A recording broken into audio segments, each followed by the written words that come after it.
sa ganun mo. Ayan mga ka-guys, mamamalengke ako.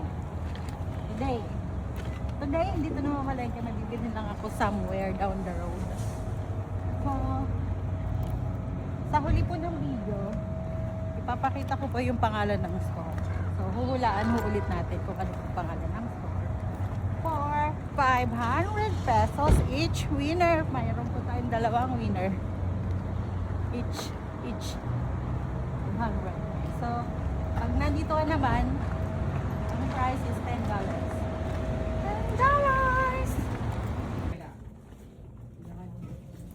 Ay, bibili na ko dito yung gold na lalagyanan ng aking anik-alik.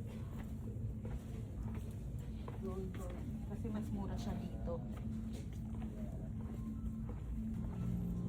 Samahan niyo ako. At the last ng video is makikita niyo kung anong pangalan ng store na punta. Naririnig niyo ba ako? Hindi ko rin naririnig sarili ko. Then siguro I think yun.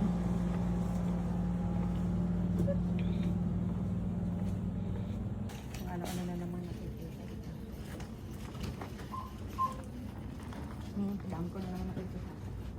Hindi dapat naman. Dito yun, no? Mm-hmm.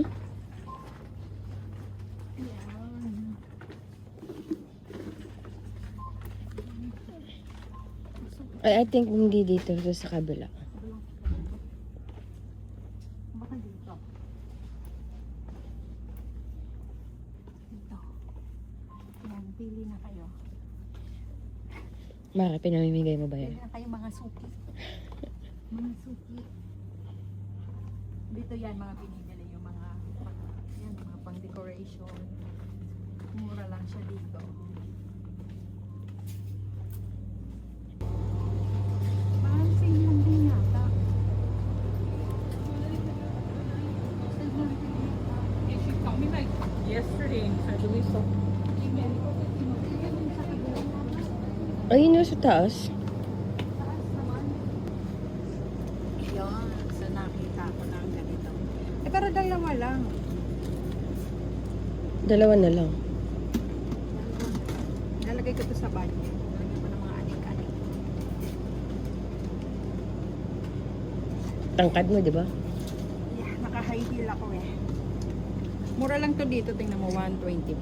Plus tax, I think $2.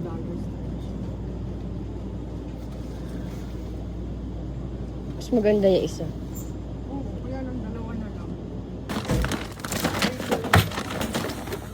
Thank you.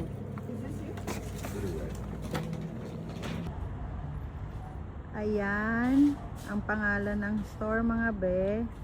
Dollar Tree. Comment down below na po.